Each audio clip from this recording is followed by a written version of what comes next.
diffuse. Trade fights for better views. We both need something new.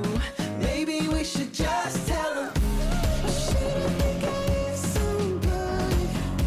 So long to rendezvous. Hello, hive-minded readers, and welcome to the Books and the Bees podcast. Just like bees play a crucial role in pollinating flowers and sustaining life, books pollinate minds and nurture the soul. We'll see the connection between the two, the delicate dance of ideas and stories that enrich our lives.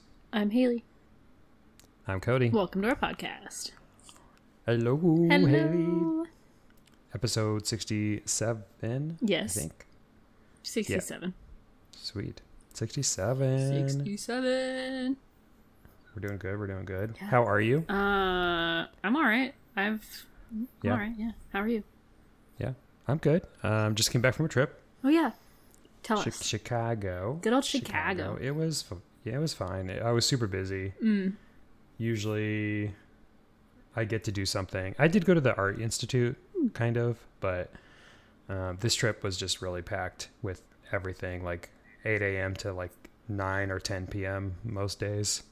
But had a good time, learned a lot, excited to be home. Yeah. Nice. Not amazing. Yeah. Any good takeaways? I've been to Chicago enough times. Yeah. Yeah, I did learn a lot of stuff about kind of pancreatic cancer, Oh. which I'm new to pancreatic cancer. That's what I study now is pancreatic cancer. And then we're trying to develop drugs for pancreatic cancer. So I went to drug specific talks and learned some strategies and ways that cancer cells kind of overcome the drugs and become resistant to them. So that was interesting. It's a huge conference. This one I think was 22,000 people showed up. Yeah. So it's always jam packed. And the fun part is that they record all the like big symposium lectures. So I spend most of my time doing posters, which was like, I think there were 7,000 posters. Holy shit. So obviously I didn't go see it. Yeah. I didn't go see all of those by any stretch of the imagination. So I spend most of my time doing posters and then talking to people to, network and maybe get a job someday or connect with them to collaborate or whatever. And then when I get home, I start watching the recordings of all the sessions that I didn't go to, since they're all recorded and I don't really need to be there in person for them unless they're really good. Like ones that I really wanted to hear, I went to, but yeah, so had a good time. I also have a few friends that go to the conference as well. So we connected and had a fun interaction and yeah, that's it. Didn't get sick this time. Hell so yeah. That's a plus. Yeah. We love to hear it. I did go to a bookstore on the first day Hell yeah. I got to Chicago. I've been there before. It's called Exile in Bookville. I might have talked about it on the pod. Sounds Their familiar. bookmarks are like concert ticket stubs. Yep. I wish I had it next to me, but I don't. And I love it. So I went in there. I didn't end up buying a book this time, but I still walked in and like walked around for a bit, but didn't get anything. That sounds like so much fun and exciting, and I love that you get to like nerd out with other like nerds. Yeah, it is fun. It feels kind of like a con, except it's like a science con. Science con. Yay. Yeah, and this is like my favorite conference because it's all like cancer research. So I'm always learning something new. There's always people there that are cool to learn about and learn from. The other big one is called ASCO, which is clinical oncology. So that's only like oncologists, medical doctors. And that one's kind of fun, but I'm not an MD or a DO. I don't treat patients. So that one isn't directly beneficial to me, but this one is. So Yeah. I find that sometimes the doctors can be fascinating to listen to, but also sometimes they can be annoying to listen to. yeah, a lot of the time it's just like they're showing survival data, like between a new treatment versus the old treatment, and then like the toxicity, which, I like to see what cancer patients are getting. Yeah. Just because that helps me Probably in the helpful. lab to decide what to do. Yeah. But like, I don't need to know toxicity because I'm not giving it to patients. I'm not deciding which patient gets this drug. So I kind of lose interest at that. You're like, I'm not administering this treatment. I don't need to care. Yeah. Yeah. But it's always, I do like talking to oncologists because, they do kind of help scientists find the holes in Yeah. things, and you know, if they're complaining about a drug that's not working very well or something, that gives us something to do Yeah, that's as important. far as new science. Important work. Yeah. And my job captures all of the other weird data about it. Yeah, it does. You're right. Yeah. All the like administrative and billing. And Well, I don't know how specific you want to get with your job, so maybe I'll just leave it at that. well, But I don't care if people know what I do. They don't know where I live. okay, so. okay.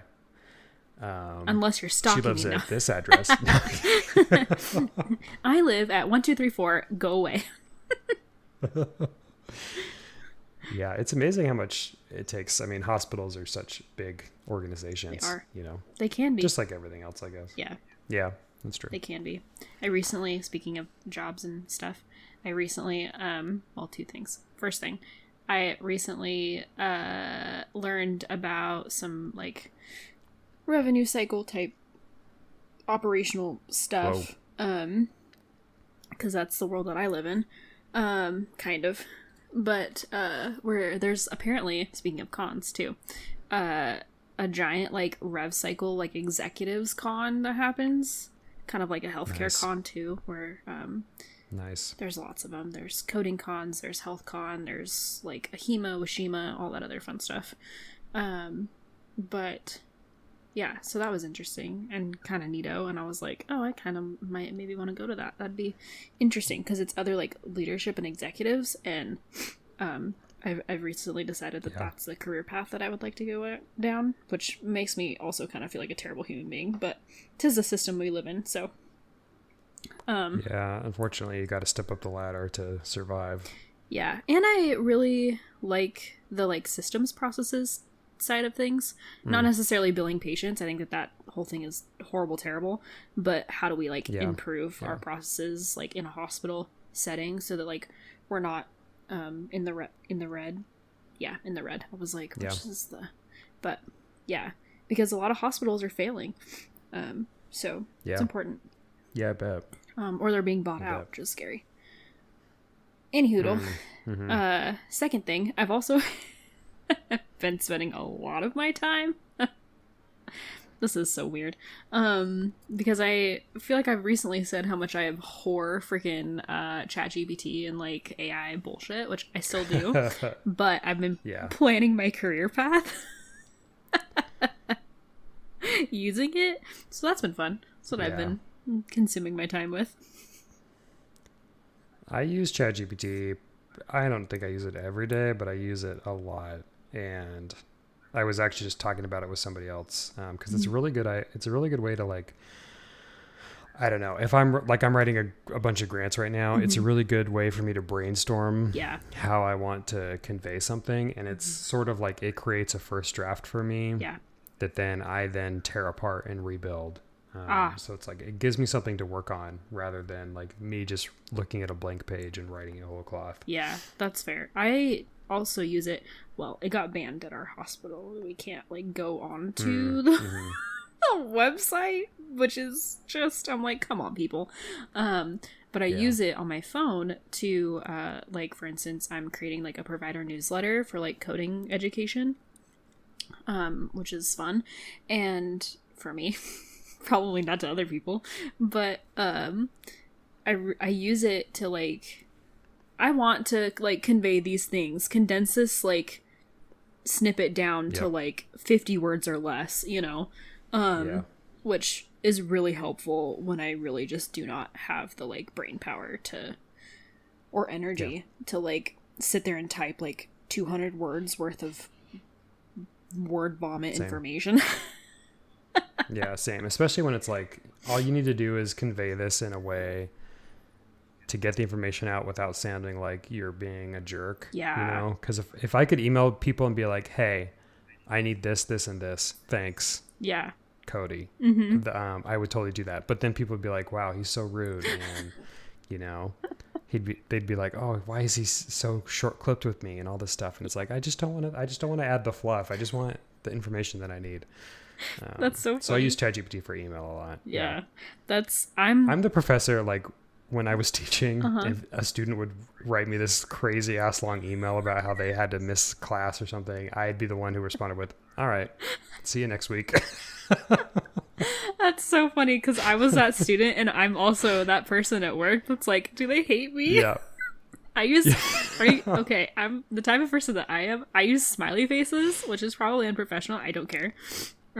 Especially if I don't want to be I do like not use smiley face. I just don't want people to think that I'm being rude. So I'll be like, thank you, Uh-huh. like smiley face, or like let me know if you need anything, or like if you have any questions, and I exclamation point things, and I'm like, I have to like spot check myself to be like, okay, you used 3 exclamation points, that's enough. Yeah. No, I actually do that too because I do use the exclamation points a lot. Yeah. And so I have to be like, okay, I can't end with an exclamation point every sentence. It's got to be like every other sentence. Yeah, I do the At same least, thing. you know, if not every 2 sentences. Yeah. But I do end my signature with cheers, which I Oh, feel I like love people that. enjoy. Yeah. So I like that. So I think that removes the like clippiness of my emails. But usually I'm just like, hey, I need this. Can you help me? Cheers, Cody.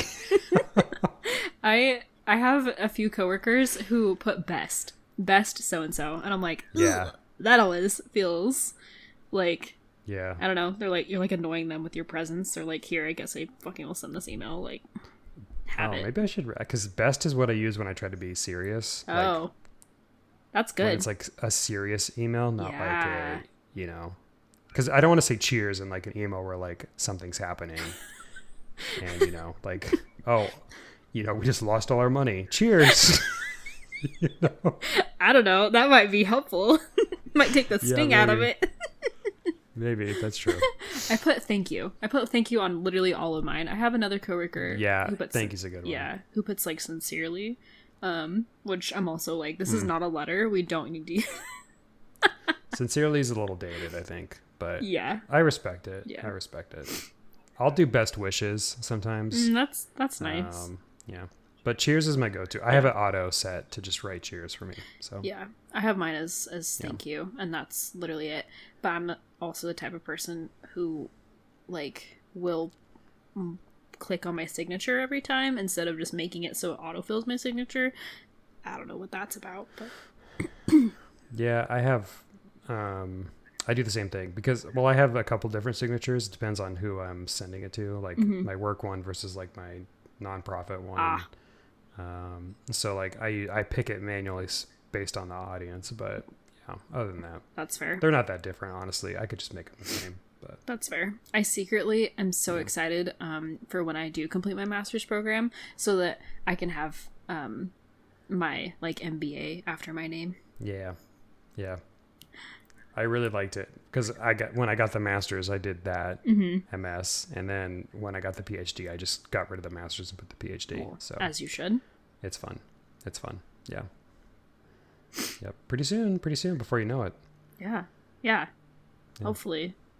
Less than 10 You'll months. be- They said that I could get in. Haley MBA. Yeah. Yeah. Just that. No last name. Just that. No last name. Yeah. And CBC, because I also have my coding credential. Oh, yeah. Yeah, that's true. And that's important. Yeah, it is. And Like, my master's isn't important. That's why I don't Ah. put it in, because it's not that important. there was a hot minute where I was like, do I put my bachelor's in here? Oh, yeah. Because I feel like that's also, I don't know, sometimes when you work in an environment where a lot of people don't have their, like, Yeah. education at all, Yeah. it's like, well, I do have a bachelor's. You probably, yeah. Yeah, if it's like not everybody has a bachelor's, then yeah, Yeah. I would say put it in. But I'm slowly creeping up to the point in, like, my career where I'm working with people who do have, like, masters and other stuff. So I just don't even, I'm like, Yeah. whatever, you guys don't need to know. Sometimes I don't put a signature. yeah, sometimes I don't either. That's true. So this is a book podcast, not a career advice channel, but I guess it could be. I mean, Yeah. we tangent. Hopefully the listener got some ideas. We tangent. Hopefully the listener got some ideas on, how to change their signatures yeah, for the emails. I like it when they're fun. I like it when they're different. So it's true. I enjoy that. I do hate Outlook. I just want to end this by saying I hate fucking- Outlook with a passion, and Yes. I'm so frustrated I had to switch from Gmail to Outlook because I hate it so much. I don't want to. They just did a recent update with all of our Outlooks, and oh my god. Yeah, it's so terrible.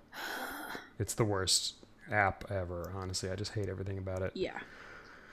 But you know what I don't hate, What? Haley? The books that we're reading. Oh my gosh, yes. Do you want to start? Sure. Okay. I think that I'm officially. Sorry, I had tacos for dinner, and they're like trying to yummy. come back up. Oh, that's not yummy. No. The acid reflux is too real. What am I reading? I am out of my book slump, I think. Good old TikTok, just coming in clutch. Just really the plug. Clutch. It recommended me an author, and I hope to God that she's not problematic. Because sometimes I'm like, oh, okay. But her name's Amanda Richardson, and she has a pretty deep backlog of published books. And the one that I read was, because it was the first one, let me go to my story graph real quick, because I'm now using story graph instead of Goodreads. Yay. Let's go.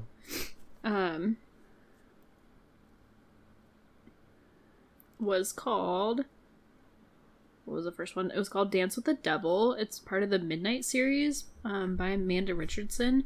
And that one was good. And then the one that I just finished was the second one in the series, which is called Play with the Phantom. Yeah, freaking just very, very good books. I almost called it a movie. Nope, definitely not a movie.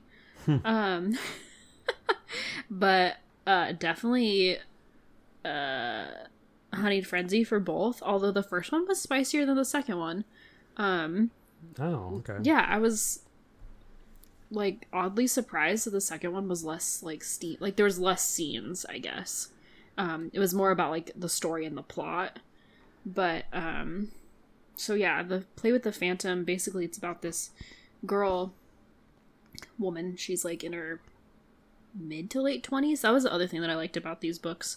Both the characters were like out of college, in their like mid to late 20s, like women, you know?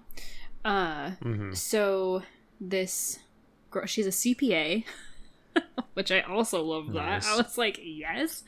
That's perfect. Right? So she's I guess kind of spoilery, but like it's in the freaking description. So she's being stalked by someone that she doesn't know. She's being stalked by someone that she doesn't know who it is yet when you're first starting the book. And she's currently dating a dude who like gives her zero time of day. He's just a total tool bag. And she is like very comfortable in like her sexuality and like that sort of thing.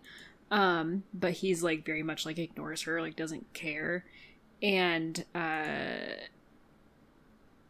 kind of spoilers, I guess, but plot twist, he has a twin brother who was in prison, and the story kind of like goes on from there. Wow. Yeah. Interesting. Yeah, and the twin is obsessed with the female main character. Okay. Yep. Okay. Yep. Wow. I love it. It was... Sounds good. Sounds like something my wife would love. Oh, yeah, I think she'd really like it. I think she'd really like the first one, Yeah. too, for sure. Yeah, it sounds like it. Yeah, and there's some other, like... There's definitely warnings at the beginning of the book, which is nice, so, like... Definitely, if any of our listeners do want to check that out, or this book out, or these books, for sure check the first page and the content warnings, because it does deal with what's that called? Non-con? Dubcon? I can't remember what it's called. Basically, like, when, what's the word that I'm looking for? When you give someone permission to, but it starts with a C. Consent. Oh, CNC. Yeah, right? so it's not, Yeah. it's like implied consent. Okay, yeah. Yeah. So, We've talked about this before. yes. Yeah, Yeah. But I get that. That's not quite for me, but I Yeah. get its place. it's definitely spicy and like if you don't know that you already like that kind of book, definitely go into it with like a grain of salt for our listeners. Like if it's not for you, it's not for you, which is totally fine. We don't Right. we don't yuck anyone's yum in this podcast. So Right. Yeah. Good. Yeah. Sounds good. Exciting. yeah. And congrats for being out of your book slump. Thanks. What are you getting into? I want to hear about it. Well, I talked about going to a conference, so that means I have not read, haven't finished, I should say, any of the books I talked about last week. So I'm just going to give a refresher on where I'm at.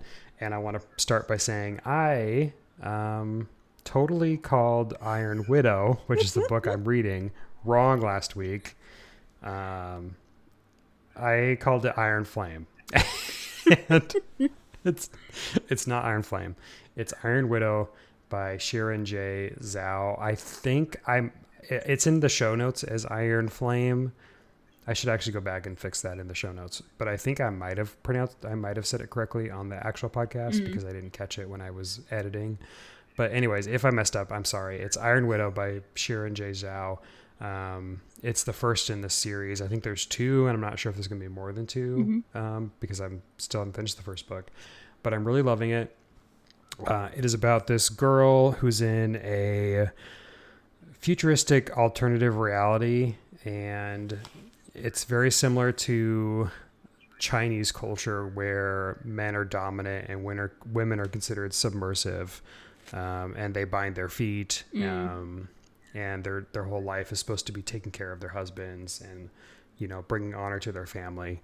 But in this universe, there are these gigantic robot type things that are manned by chi, that are used to fight the enemy aliens that exist in this universe. And she finds out that she can actually sort of drive these mystical machines when typically women weren't thought to be able to drive them.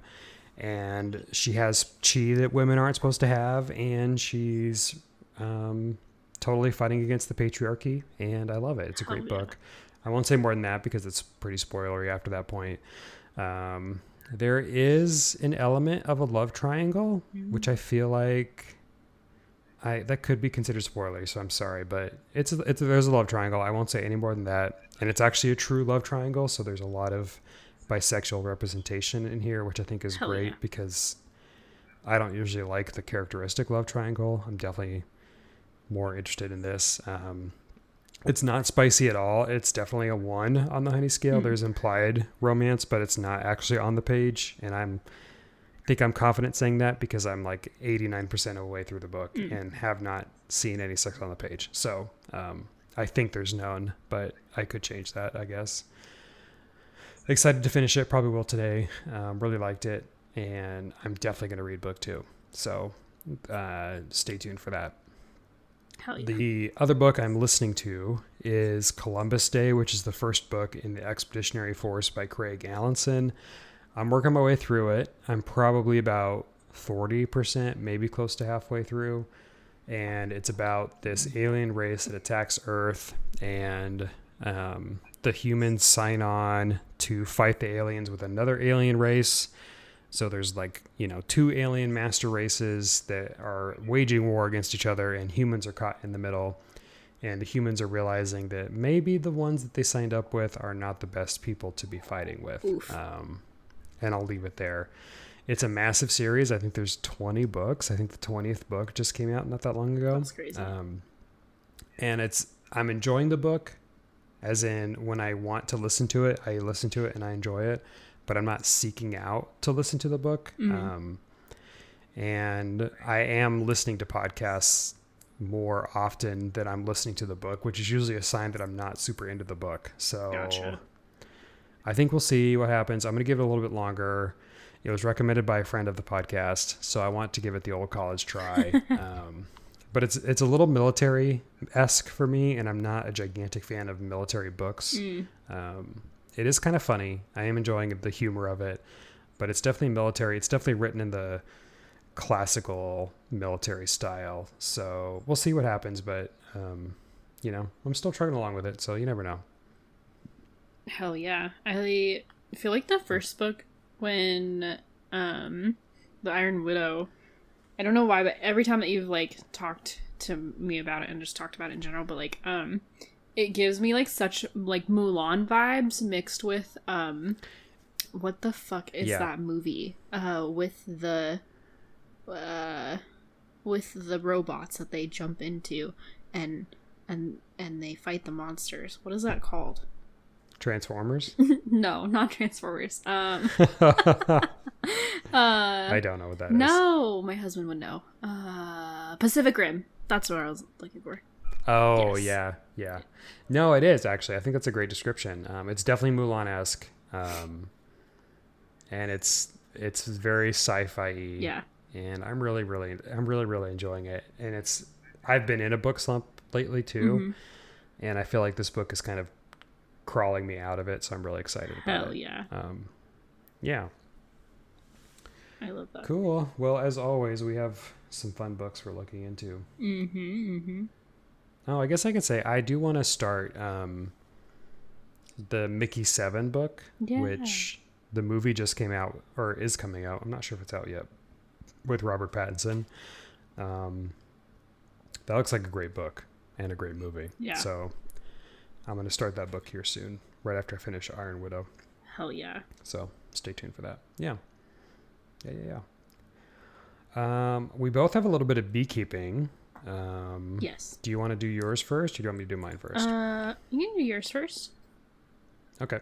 So I was scrolling through Book Riot, my favorite book news pod or website.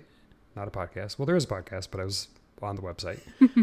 And there is an article called 17 New Romance Books Out in May to Help You Through Spring Cleaning. And because we have a little bit of a romance bend to this podcast, and Haley's a big romance reader, and I am a dabbler in romance, I thought I'd pull it up and talk about it.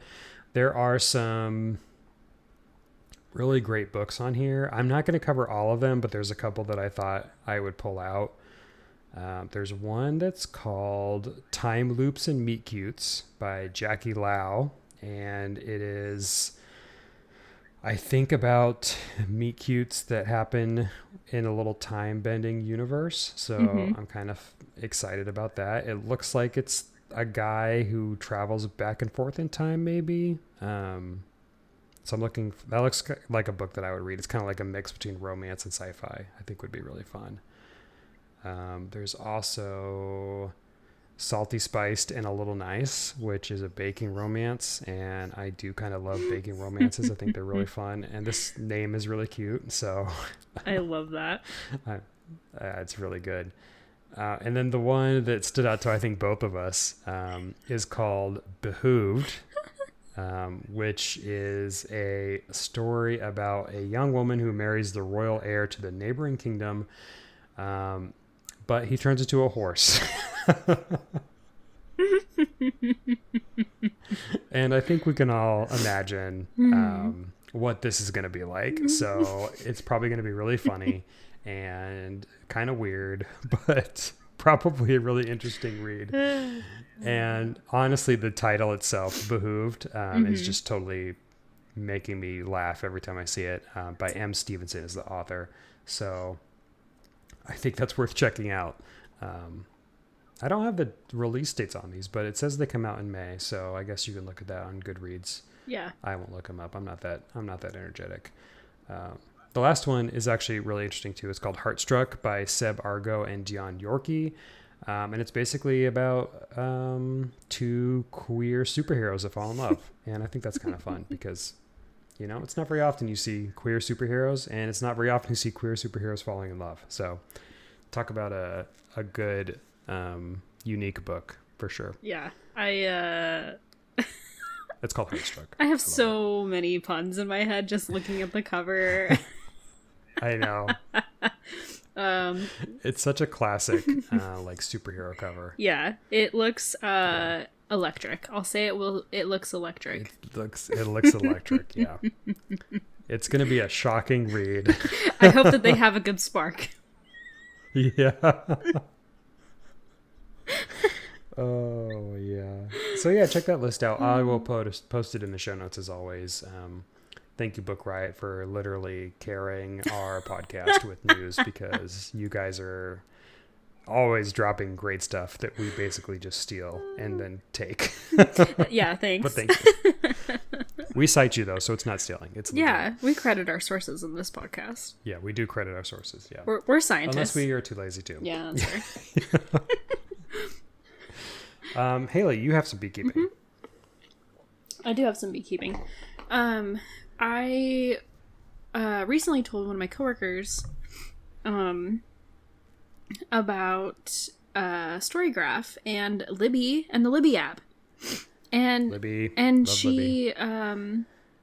Told me, she Libby. thanked me this morning about, which was so cute and sweet and nice, and I love that.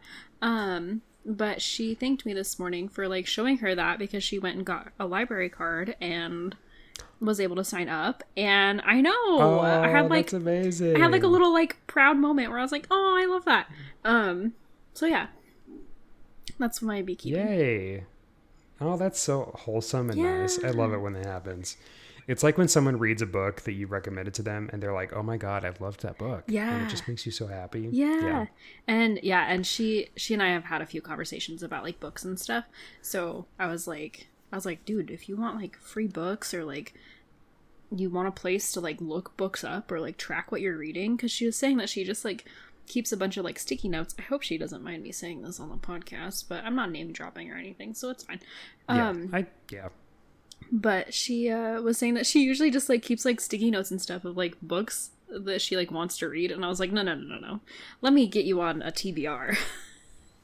Yeah, let's get you into the new century here with an app. Yeah. So I was like, I'm going to show you a whole new world. So, yeah. I was excited. Good. And she's using Storygraph, right? Yeah. So that's amazing. Yeah. Yeah, because she's also That's so good. a big like screw Amazon type person. Yeah, I need to open up about this, honestly, because I've been subscribed to Audible for the last like 3 months because of the Dungeon Crawler Carl. Yeah. Well, actually since January, so I guess 5 months. Yeah.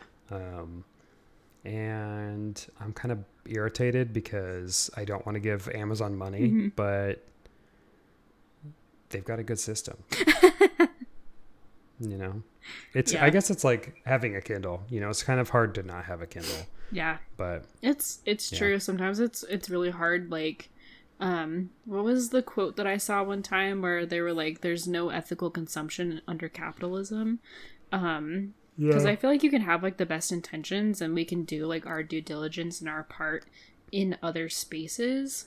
And I feel like, and this is just me getting a little philosophical and touchy-feely, I guess, but I don't think that maybe the like negative impact of one thing that you consume does not negate the positive impact that you do in other spaces or in other ways. yeah, like that's true. So That's true. it's okay, I think, to like give yourself permission to especially if something brings you joy, that it's okay sometimes to just let yourself have that joy. So Yeah. yeah. You're right. I think too, like Amazon, the one thing Amazon does do, even though they don't pay them really well, is they promote a lot of indie authors. Yeah. And like you support Amazon, but you also support the indie authors that Amazon supports. And could they pay the indie authors better? Yes, they could. But the indie authors are still getting paid through Amazon. And so they probably would not get paid as much if they weren't on Amazon. Yeah. And I think indie authors recognize that. It is a shitty system, but Yeah.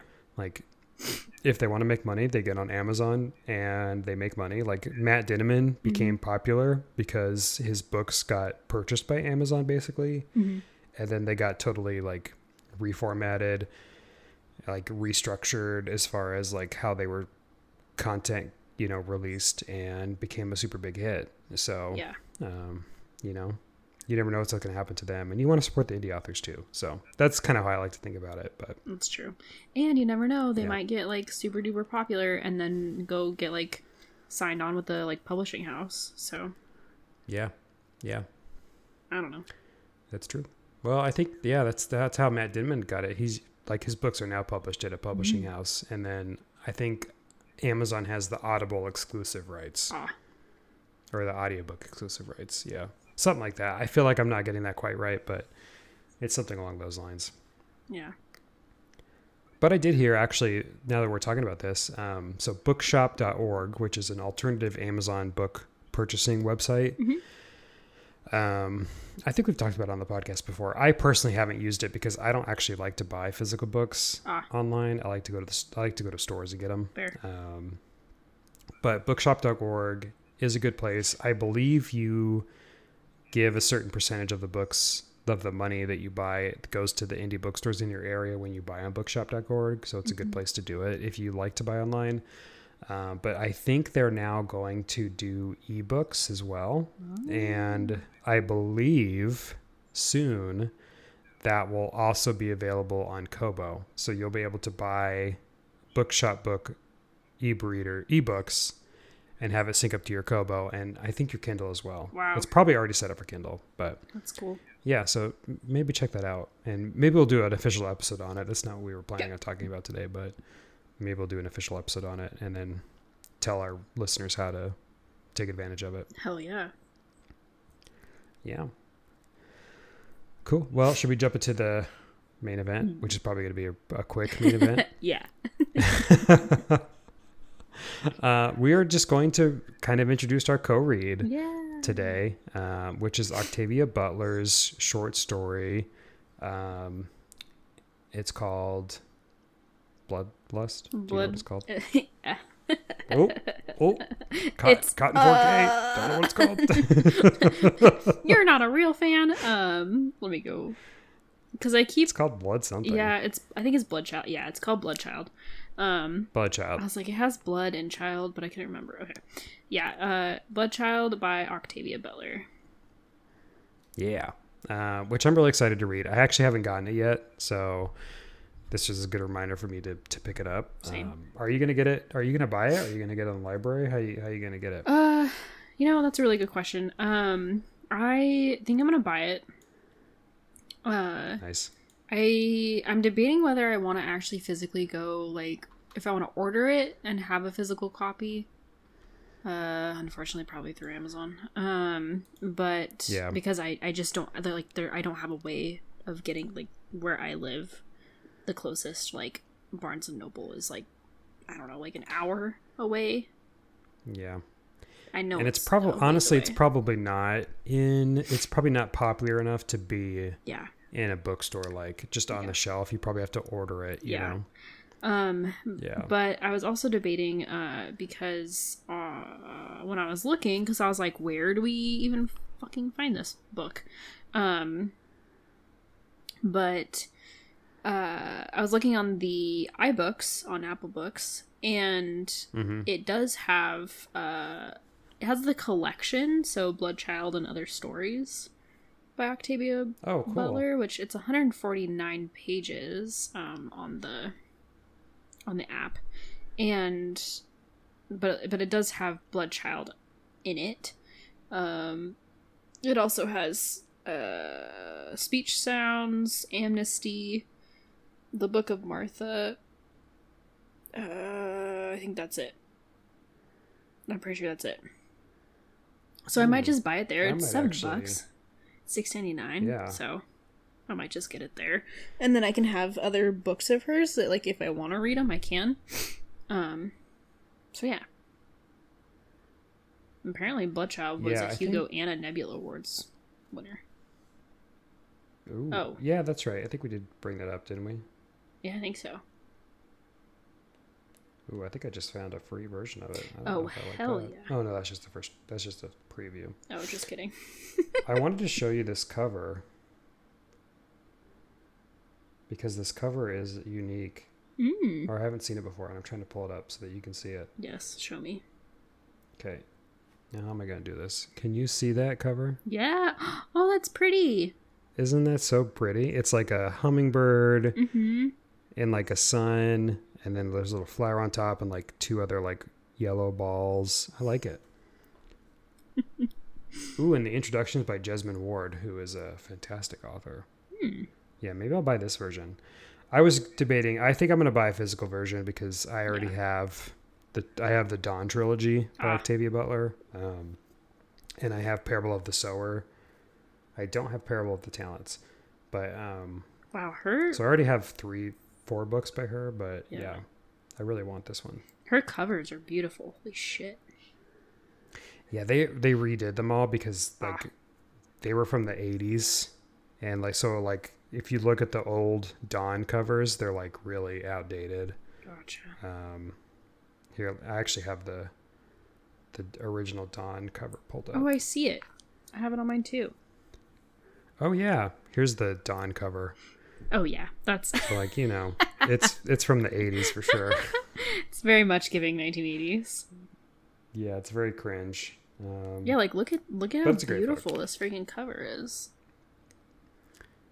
Yes, I own those. I own those 3. do? They're I love them. Yeah, Dawn, Adult Rights, and Imago are both. Oh yeah, I love Dawn's those covers. the new cover for Dawn is beautiful too. Look at it. Yes. Oh, it's so pretty. It's like green and orange and red. It's bright. It gives me like Africa vibes. Absolutely. What's the word I'm looking for? Not tribal. That's not right. Maybe it is right. You know what I mean? Like it reminds me of like the dresses. Yeah. That like, you know, What are they called? is common in like Africa. Yeah, the continent of what the fuck is that called? The continent of Africa. The continent of Africa. You know, This Yeah. is totally a side. Not that I'm an expert in like African culture at all. I'm not, but you know, it looks very much like that. Yeah. Yeah. This is kind of tangenty and like, but it's along. I don't know. It's on topic, I guess. But there was a person that I used to go to school in high school with, where she thought that Africa was a country and not a continent, and it was pretty hysterical. It's oddly common. It's weirdly common. Because, and it's really the fault of the American education system. Big time. I even read do you remember the book I read? It was called Africa's Not a Country. And it talked about like the segregation of the African countries. And it was called African Spring, where basically like UK, Spain, France, and a few other countries, they like had a poorly drawn map of Africa, and they just like drew lines and then decided who got what. Yeah. And Belgium? they split tribes apart through this. And caused a whole lot of problem. And that's why there's a lot of turmoil in some African regions still to this day, because they just like, you know, they didn't care what they were doing. They just wanted to own as much land as possible. And so it didn't matter what they were splitting up. It just, Yeah. terrible. The only reason why I know like fuck all about Africa is because one year, I think the World Cup was in South Africa. And I had a school project for my econ class where we had to like plan a trip and like budget. And I budgeted going to South Africa and doing the World Cup thing. So I like That's cool. very familiarized myself with mostly just South Africa, but other countries around in Africa. So That's cool. yeah, that was cool. Yeah. But Yeah, it's really interesting. Octavia Butler is such a great author, and a lot of her books, I think, have a lot of African influence, like African story influence in them. And I'm really excited to read Bloodchild because, like I said, I haven't read it before. It crosses off an item on our list for our reading challenge. And it's your first Octavia Butler, so I hope it's really good. It seems like it's going to be good, but I hope it's good. It seems really thought-provoking. I feel like I'm honest to goodness surprised that some of my sociology classes didn't look into these or what's the word? Not digest, but examine these books. Because I feel like they are a good reflection of like our society, and they kind of do like a little bit of critical thinking as to what like common themes and stuff happen in our culture and society. Absolutely. Is right up my freaking brain alley. I freaking love it. Yeah. Big like special interest there is like cultures and systems and people. But I was looking at the version of Bloodchild and other stories that I was looking at on the iBooks, where it said new to this collection is the Book of Martha. That one also looked really interesting because it says that it's a book that asks, what would you do if God granted you the ability and responsibility to save humanity from itself? Which is very interesting. Yeah, that is interesting. Yeah. But yeah. That's what I like about sci-fi. Sci-fi is like it's like a thought experiment where you're exploring these really complicated questions in a really fun way. Yeah. There's a lot of deep questions that get contemplated in sci-fi, and I think nowadays it's better, but it was used to be that sci-fi was looked down upon as like, all genre fiction honestly was looked down upon. And I think it's changed a lot, but there's still improvements to be made. So so we're not going to cover obviously this book today, at least not a spoilery version of it, because we haven't read it yet, so we can't possibly be spoilery.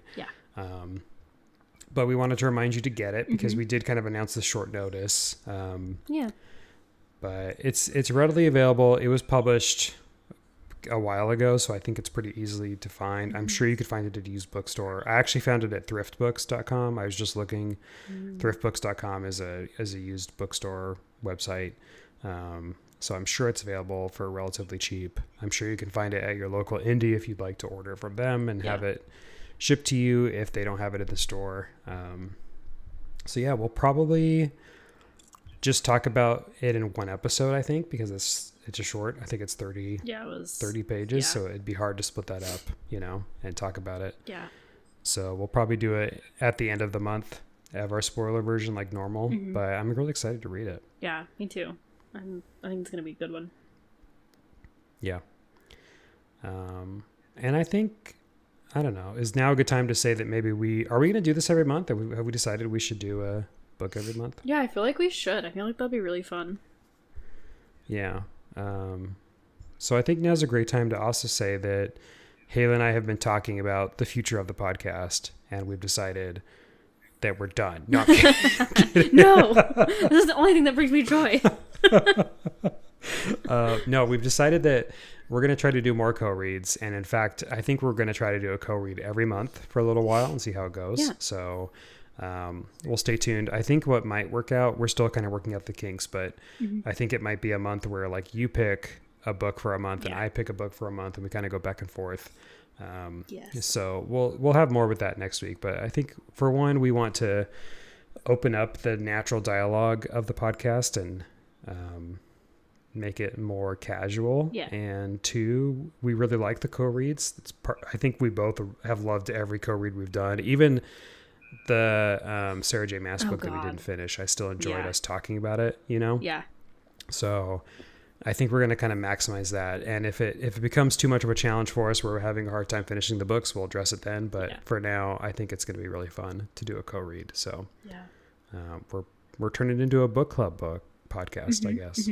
Which slowly but surely. I'm excited for it because I feel like that, I don't know, like between you and I feel like our brains are those type of brains where we really like to critically think and like digest things when we're consuming like reads or other whatever. Yeah. But so I feel like that's like, I think it'll be fun. So. Yeah. And for the listener too, I think if you haven't followed with us on Coat Reads, I would say, give it a shot. But if you don't like the book, like if you hear about the book and don't like it, that's totally fine. We'll still talk about other things. We'll still be having casual conversations about what we're reading and whatever's happening in the book world. And if you read the book and don't like it, then also I want you to listen to us because we would love to hear what your thoughts are and why you didn't like the book. Yes. Because maybe you picked up on something that we didn't. Art is subjective. So just because we like or didn't like a book doesn't mean you have to think the same way we do. For sure. And it's more exciting when we disagree. So, put in your commentary when it's appropriate. Obviously, I don't want to just hear somebody say, oh, I hated this book because I hated this book. That's not very helpful, but, Spoken like a true but professor. that's fair, I guess. Yeah, that's true. You're right. I'm like assigning homework. You can't not like something just because you don't like it. I need reasons. Yeah. Actually, you can, I guess. You totally can. It's just, we can't really build just off giving of it. You shit. Yeah. But it's true, though. You could totally not like it because you don't like it. That's totally fine. It's so funny.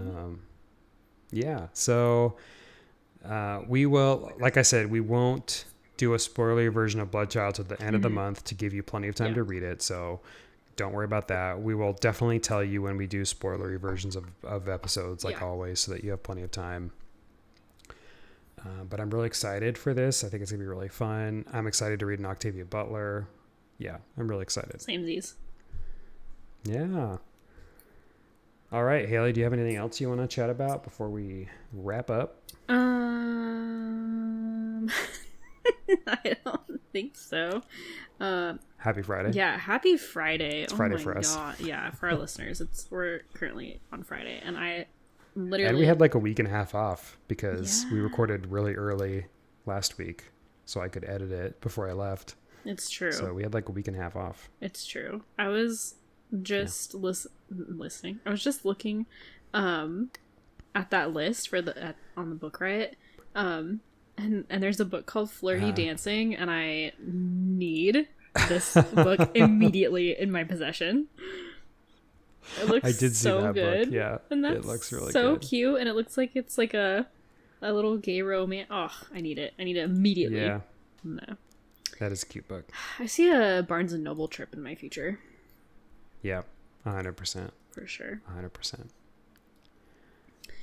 Great. Yeah. Well, we would love to hear your feedback on this episode. So if you'd like to, you can email us, booksandbeastpod@gmail.com. You can message us on Instagram @booksandbeastpod. If you'd like to give us a review without talking to us directly, you can always just give us a 5-star review on your listening app, whatever that might be. We appreciate that. It does help us get more listeners. So if you've been listening for a long time and you haven't given us a review, you should give us a review, because we don't really ask up for a lot, honestly. There's no ads on this podcast. We don't talk a lot about giving us money. We don't have a Patreon. So just giving us a 5-star review is really a great way to help us out. So we appreciate it. And then of course we want to thank the American Indie for their song Rendezvous. It's the intro and outro to our podcast, and it's a bop. So go check them out on Spotify. All right. Well, we hope you enjoyed this literary journey as much as we did. If you're buzzing with excitement, don't forget to subscribe, email us, and leave a high five-worthy review on your podcast listening app. Until next time, happy reading, and may your shelves be filled with tales as enchanting as a blooming garden. Keep the buzz alive, and we'll catch you in the next chapter. Bye for now. Bye.